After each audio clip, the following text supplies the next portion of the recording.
네, 우리는 앞 시간에서 기업 경영의 목표와 기업 지배 구조의 관계에 대해서 좀 살펴봤습니다. 다시 한번 요약을 해보면 우리 기업 경영의 목표는 주주 가치의 극대화다라고 말씀을 드렸고, 이 주식회사라고 하는 건 소유와 경영이 분리되어 있기 때문에 이 기업 지배 구조를 주주 가치의 극대화를 방해하는 요인이 대리 문제라는 게 있다는 걸 이제 설명했습니다. 그래서 이 대리 문제를 우리가 개선하는 방법으로 이 기업 지배 구조가 있다는 걸 말씀을 드렸고요. 이 기업 지배 구조가 어떤 건지를 제가 지금 좀 설명을 하고 있습니다.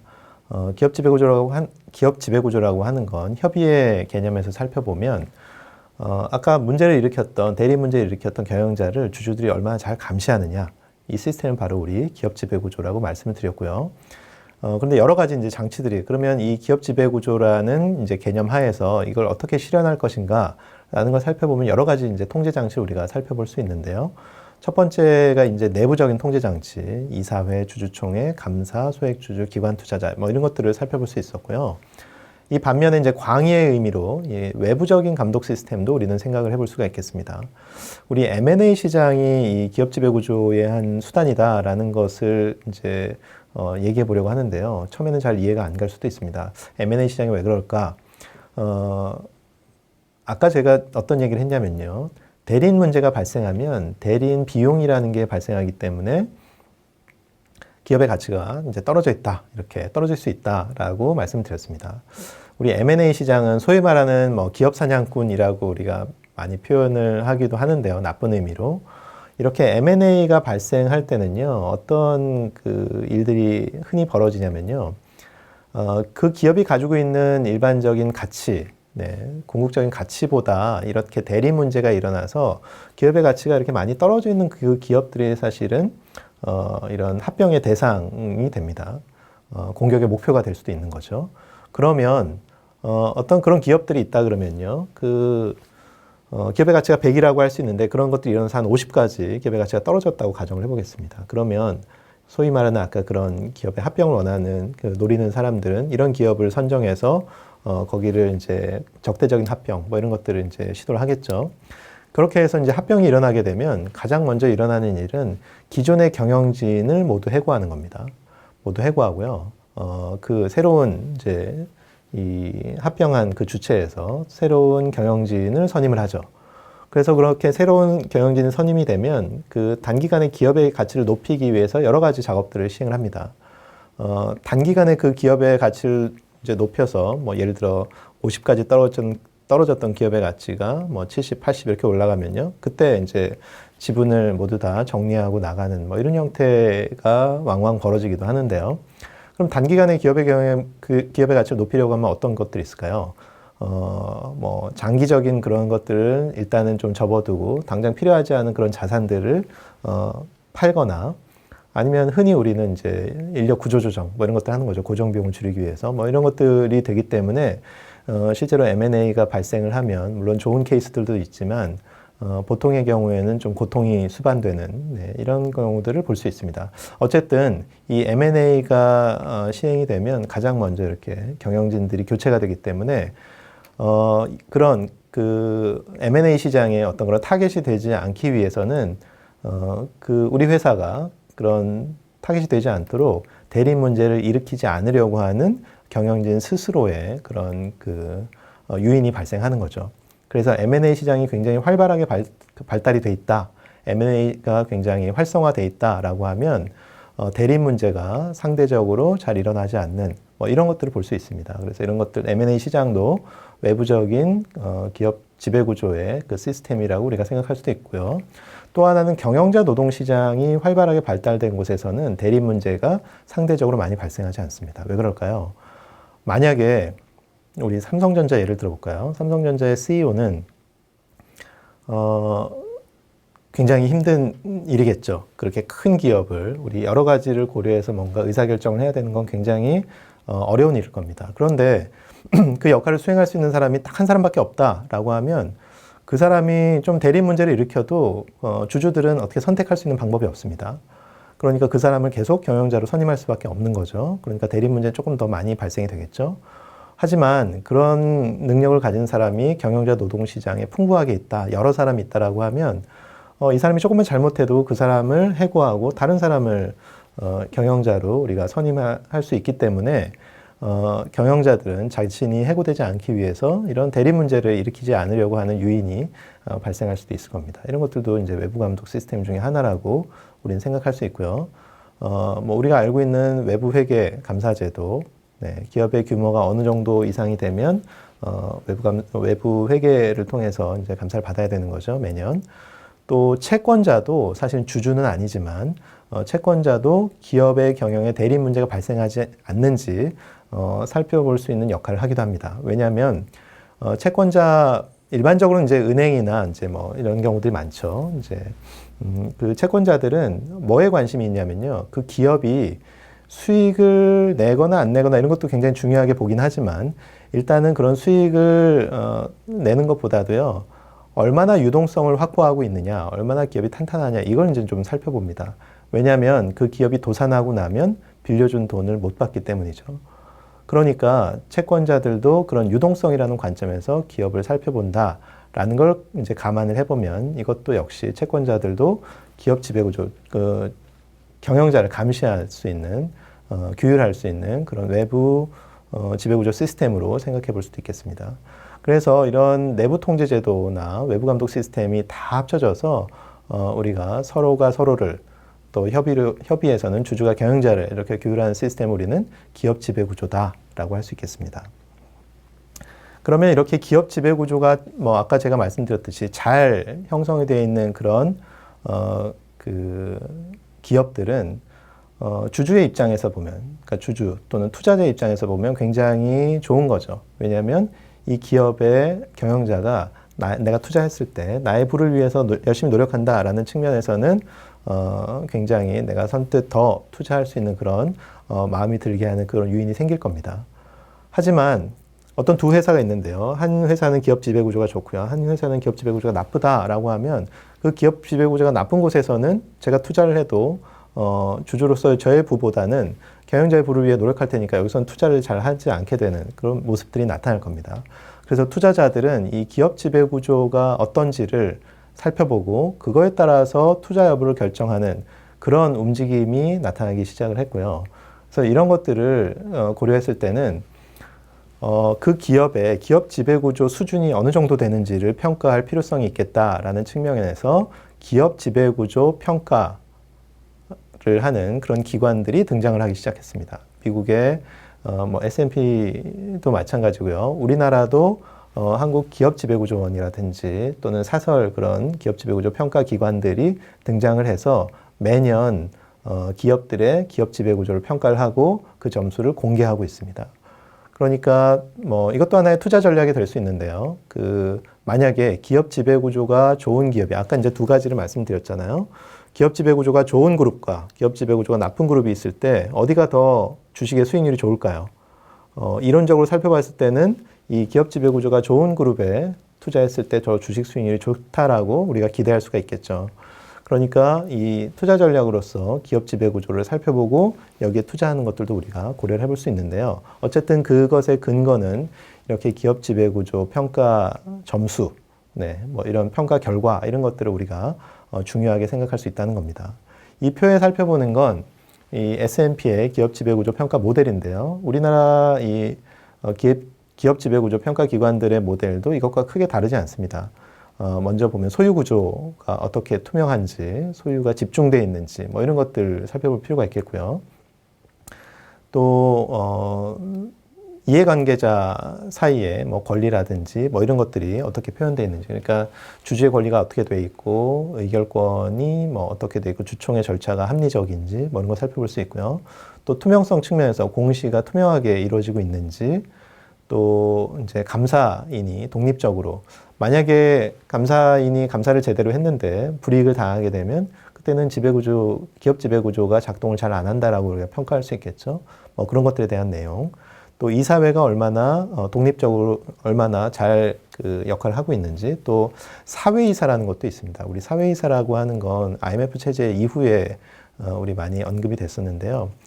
이사회가, 예를 들어서 이사회가요, 사내이사로만 구성이 되어 있으면 어떻게 될까요? 그 이사회의 대표가 사실은 대표이사고요.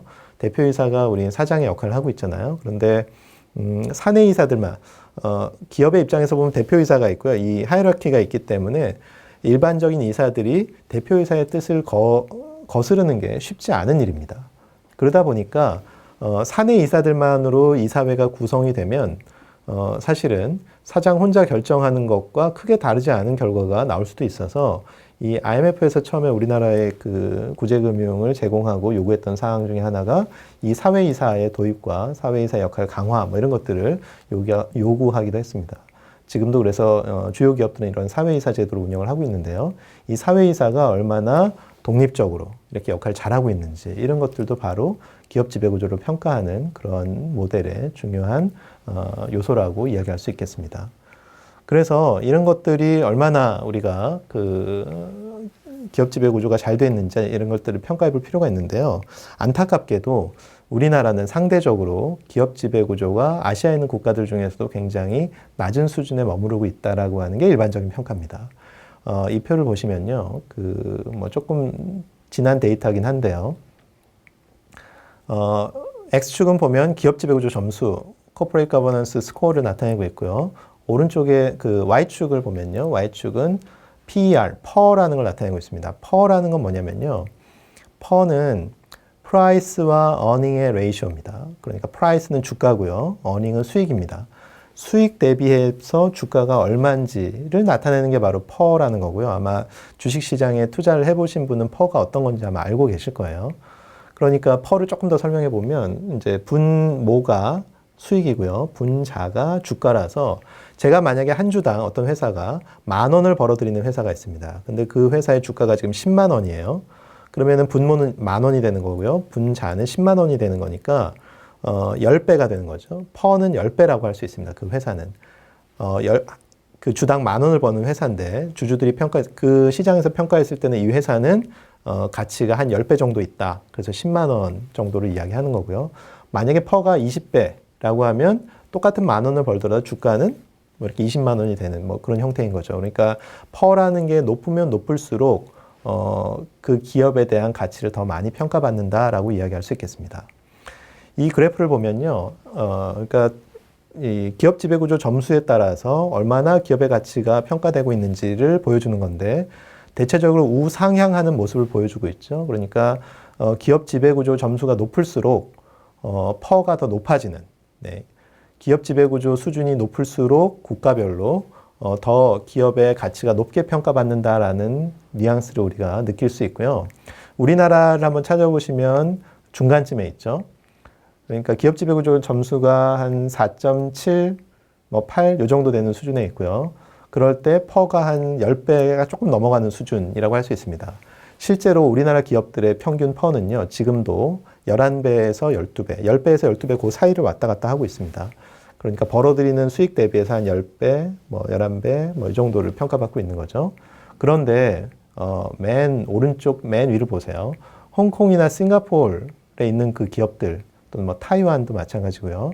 이런 기업들을 보면 이런 나라들을 보면 기업 지배구조 점수가 우리나라보다 월등히 높습니다.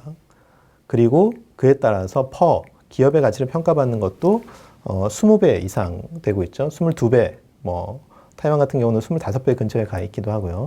그런 얘기입니다. 그러니까 조금 더 제가 과장해서 이야기를 하면요. 우리나라도 홍콩이나 싱가포르 정도의 그런 기업 지배구조 수준을 가져가면 우리나라 기업들의 주가도 지금보다 2배가 될 수 있다는 그런 의미를 이 그래프를 통해서 우리가 볼 수 있습니다. 그러니까 지금 우리 주식시장이 2000 중반대, 2,500, 600 여기를 왔다 갔다 하고 있죠. 만약에 우리나라 기업들의 기업 지배구조, 그렇죠? 주주가치를 극대화하기 위해 노력하는 그런 기업 지배구조 시스템이 저렇게 홍콩이나 싱가포르 수준, 아시아에서도 그 수준까지 간다 그러면 우리나라의 종합주가지수가 5,000 정도까지 갈 수 있다는 뭐 그렇게 우리가 기대해 볼 수도 있다는 거죠. 결국 이 그래프를 통해서 제가 말씀드리고 싶은 건 그만큼 기업 지배구조는 주식시장을 활성화시키는데 굉장히 중요한 요인이다라는 걸 이야기를 하고 싶은 겁니다. 여기도 마찬가지인데요.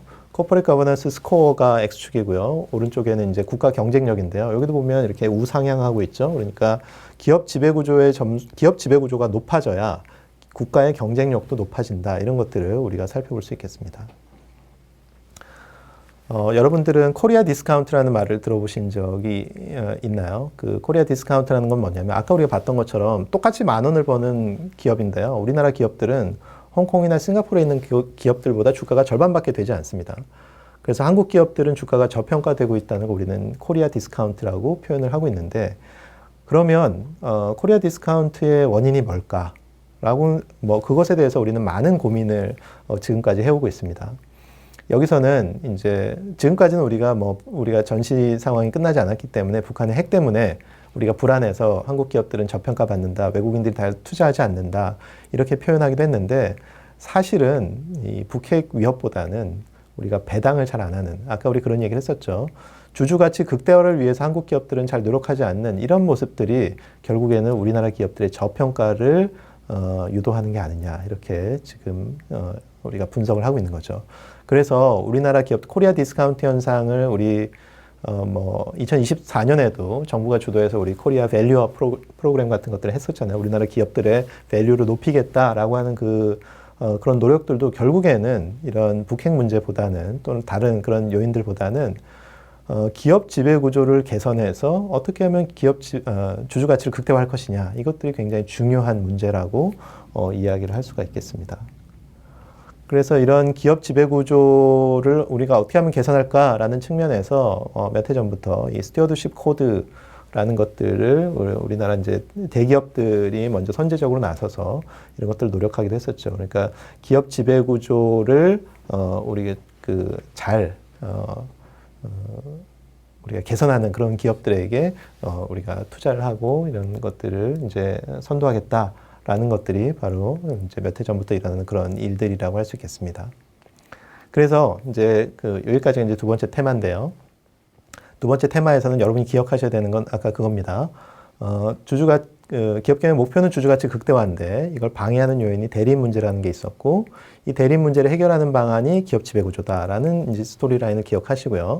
또 하나는 기업 지배 구조가 뭐냐라고 했을 때, 기업 지배 구조는 주주가 경영자를 잘 감시하는 시스템이고 이런 장치들이 있다. 이걸 기억하시면 되겠습니다. 또 기업 지배 구조가 좋아졌을 때 우리나라 주식시장이 활성화될 수 있다. 이런 내용도 기억을 하시면 좋겠습니다. 이건 2장에서 제가 다시 한번 설명을 드릴게요. 마지막으로 이제 그 주식회사가 어떤 거냐, 주식회사의 특성에 대해서 좀 살펴보려고 하는데요. 그 주식회사는 우리 기업의 형태를 살펴보려고 하면 아주 가장 기본적인 이 개인 기업이라는 건 가장 기본적인 형태인데, 여기에서부터 계속 발전이 돼서 우리 주식회사 제도까지 이어지고 있는 걸 제가 한번 살펴볼 예정이고요. 주식회사의 특징이 뭐가 있느냐, 이걸 간략하게만 좀 살펴보도록 하겠습니다.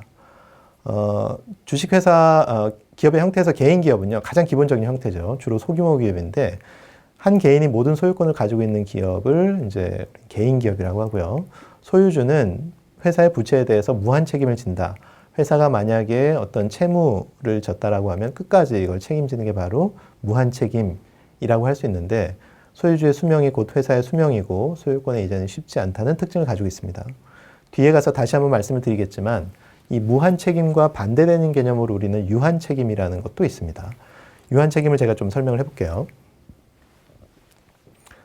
무한 책임이라는 건 아까처럼 우리가 어떤 회사의 부채에 대해서 끝까지 책임지는 걸 우리는 무한 책임이라고 하는데요. 유한 책임은요, 만약에 이제 그 유한 책임이라는 건 우리 근대 주식시장은 시작된 게 네덜란드 암스테르담에 있는 그 주식시장을 통해서 우리 동인도 회사 제도 같은 것들을 통해서 나왔다라고 우리가 일반적으로 이야기를 하는데, 동인도 회사라는 게 그런 거죠. 그러니까 우리 콘스탄티노플이 함락이 되면서 이제 동방 교역로가 끊어지면서 대항해 시대가 열렸죠. 그 대항해 시대에서 이런 이 서유럽에 있는 국가들이 스페인이라든지 포르투갈이라든지 이런 네덜란드 같은 나라들이 이제 향신료를 얻기 위해서 그 동방으로 이렇게 찾아가는 그런 무역을 하게 됐는데, 그때 누군가의 투자를 받아서 이런 모험을 건 그런 이제 항해를 해야 되는 그런 상황이 벌어졌을 때, 만약에 이 무한 책임이라면, 제가 만약에 그런 예를 들 수도 있어요. 제가 삼성전자 주식을 하나 샀는데요. 100만 원어치를 샀는데 만약에 이 100만 원에 대해서 제가 투자한 돈을 다 잃고요. 삼성전자 사정이 갑자기 나빠져서 한 주당 내가 투자한 돈의 2배만큼의 부채를 졌다라고 가정을 해보겠습니다. 그러면 저는 100만 원을 투자했는데요. 100만 원이 다 잃는 것뿐만이 아니고 추가로 200만 원을 더 갚아야 되는 그런 상황이 벌어진다라고 하면 여러분은 그걸 마음을 놓고 투자하기가 어렵겠죠. 그러니까 사람들이 이제 투자를 안 하게 됩니다. 그래서 아까 이제 제가 동인도에서 얘기도 했지만 그런 상황이 벌어졌을 때 위험이 너무 클 때는 이렇게 투자하기가 힘들어요. 네, 그렇기 때문에 내가 투자한 금액까지만 책임을 지고 더 이상의 부채에 대해서는 책임지지 않도록 하는 그런 제도를 고안을 해냈는데 그게 바로 유한 책임이라고 할 수 있겠습니다. 다시 정리하면 무한 책임은 끝까지 회사의 부채에 대해서 책임을 지는 건데 유한 책임은 제가 투자한 금액까지만 책임지고 더 이상 책임지지 않는 거예요. 그러니까 아까 예를 들어보면 제가 투자한 100만 원을 잃고 나면 저는 끝인 거죠. 더 이상 빚에 대해서는 부채에 대해서는 더 제가 갚을 의무가 없는 겁니다. 그럼 이 유한 책임은 그렇게 주주들에게 좀 자유를 줬죠. 그러니까 충분히 많은 자금이 투자될 수 있도록 하는 그런 제도가 나왔던 게 바로 뒤에서 제가 다시 한번 설명할 주식회사 제도의 특징 중에 하나라고 이야기할 수 있습니다. 무한 책임이 여기 나와서 제가 한번 설명을 드렸고요. 비슷한 관점에서 이제 이 한명 회사라는 것도 있고요. 그 개인 회사에서 조금 더 발전된 거죠. 소수의 출자자들이 기업을 공동으로 소유하고 경영하는 형태를 이야기할 수 있고 법무법인이나 회계법인이 보통 이런 형태로 이용이 되고요. 유한회사라는 것도 있습니다. 유한회사는 모든 사원이 기업 활동에 대해서 출자 금액을 한도로 책임을 질 뿐 회사의 부채에 대해서는 책임지지 않는 아까 제가 유한 책임이라는 거 말씀드렸죠. 모든 사원이 유한 책임 사원으로 구성된 이런 유한회사라는 것도 있고요. 이런 것들이 조금 더 발전이 돼서 주식회사라는 형태까지도 발전이 됐습니다. 그래서 주식회사의 특징을 여기서는 몇 가지를 여러분이 기억을 하시면 되는데요. 첫 번째는 이제 소유권이 많은 주주들에게 분산돼 있다는 측면에서 특징이 있는데 첫 번째는 영속성이라는 게 부여됐다는 특징이 있습니다. 주식회사는 이 독립적인 법인체다라는 특징이 있는데요. 소유주는 주주지만 이렇게 많이 분산되어 있죠. 이 주식회사는 독립적인 법인체입니다. 이게 어떤 그 장점이 있냐면요. 예를 하나 들어볼게요. 여러분이 감이 잘 안 오실까봐. 몇 해 전에 갤럭시 S7이었나요? 이 폭발하는 사고가 있었습니다. 네, 그게 배터리 문제 때문에 폭발하는 사고가 있었죠. 제가 만약에 그걸 가지고 있다가요. 주머니에 넣고 있다가 그게 폭발해서 제가 화상을 입었어요. 그럼 저는 누구한테 소송을 걸까요? 삼성전자의 오너인 경영자인 이재용 씨한테 제가 소송을 거는 게 아니고요. 삼성전자라는 법인에게 제가 소송을 겁니다. 네, 그러니까 그런 법인체는 독립적인 그런 특성을 가지고 있는 거죠. 그래서 이렇게 독립적인 법인체가 되다 보면 이제 영속성이 부여될 수 있다는, 그러니까 주주는 계속 바뀌더라도 경영자는 또 계속 바뀌더라도 그 기업은 계속 영속적으로 이어질 수 있다는 측면에서 장점이 있죠. 많은 사람들이 아까 개인 기업과 달리 영속성이 부여됐기 때문에 충분히 투자할 수 있는 그런 유인을 제공할 수 있습니다. 또 하나는 이렇게 법인체다 보니까 우리는 세금을 2번을 냅니다. 이중과세라고 하는데요. 여러분 이제 손익계산서 우리 3장부터 또 이렇게 재무제표를 다시 배우기는 하지만 손익계산서를 한번 생각을 해보시면 손익계산서는 매출액에서 비용을 빼고 나면 영업이익이라는 게 나오고 거기에서부터 이자와 법인세를 빼고 나면 당기순이익이 나오고 그걸 가지고 이제 배당을 하죠. 그럼 배당을 할 때 우리는 소득세라는 걸 또 우리가 납부를 하게 됩니다. 그러면 세금을 2번 냈죠. 아까 법인세라는 걸 냈고 또 이 소득세라는 걸 내게 됩니다. 그러니까 이렇게 세금을 2번 내는 이중과세가 이루어진다는 건 결국 이 법인세라는 건 주주에게 부여되는 게 아니고 법인체에다 부여된다는 그런 이런 영속적인 법인체를 나타내는 그런 증거 중에 하나다라고 이야기할 수 있겠습니다. 또 하나는 아까 제가 설명을 드렸죠. 주주는 회사의 부채에 대해서 유한 책임을 진다는 점에서 주식회사의 특징이 있고요. 이 주식회사의 유한 책임이라는 특징 때문에 주식 발행을 통해서 불특정 다수의 투자자로부터 대규모의 자금을 손쉽게 조달할 수가 있습니다. 여기서 한 가지만 더 말씀을 드리면 그러면 제가 이렇게 질문을 할 수도 있어요. 유한 책임은 그러면 자금 조달에서 무조건 유리하기만 한 것이냐? 우리 교과서에서는요, 유한 책임은 여기서처럼 주식 발행을 통해서 불특정 다수의 투자자로부터 대규모 자금을 손쉽게 조달한다 라고만 하고 끝을 맺고 있는데 실제로는 장단점이 있습니다. 장점은 이거고요. 단점은 뭐냐면요. 유한 책임이라는 건 주식 발행을 통해서 자금 조달할 때는 쉬운데요. 채권을 통해서 자금을 조달할 때는 오히려 불리하게 작용합니다. 왜냐하면 여러분이 은행이라면 유한 책임인 사람과 무한 책임인 사람에게 누구에게 더 돈을 빌려주고 싶으냐라고 했을 때는 무한 책임한테 더 돈을 빌려주고 싶죠. 왜냐하면 끝까지 받아낼 수 있으니까. 그래서 유한 책임이라는 것은 채권자를 통해서 자금을 조달할 때는 더 불리하게 작용한다는 것도 참고로 알아두시면 좋겠습니다. 주식회사의 또 다른 그런 특징들을 좀 살펴보면 아까처럼 영속성이 부여돼 있다, 또 유한 책임을 진다 이런 것뿐만이 아니고 개인 기업이나 한명 회사를 설립하는 것에 비해서 절차가 굉장히 복잡하고요. 이런 것들을 유지하는 과정도 굉장히 힘든 과정을 거치고 있습니다. 그래서 이해관계자가 늘어날수록 기업 활동의 성과와 내용을 전달하는데 들어가는 노력과 비용이 또 증가하고, 왜냐하면 소유권이 많이 분산되어 있죠. 기업의 규모가 커질수록 의사결정 과정이 느려지고 경영의 효율성이 떨어지고 이런다는 측면에서는 또 이 단점도 우리가 가지고 있는 그런 제도다라고 할 수 있겠습니다. 그래서 여러분은 주식회사의 특징이 어떤 것이 있느냐라고 했을 때 아까처럼 기업의 소유권이 많은 주주에게 분산되어 있어서 그 장단점이 있죠. 영속성이 부여되어 있는 장점도 있고 또 유한 책임을 가지고 있다는 것에 그 장단점도 있고요. 이것처럼 규모가 커지면 이렇게 비효율성이 커질 수 있다. 이런 것들을 종합적으로 다 고려해서 주식회사의 특징이라고 기억을 하고 계시면 될 것 같습니다. 네, 여기까지 해서 1장의 내용을 모두 마치도록 하겠습니다.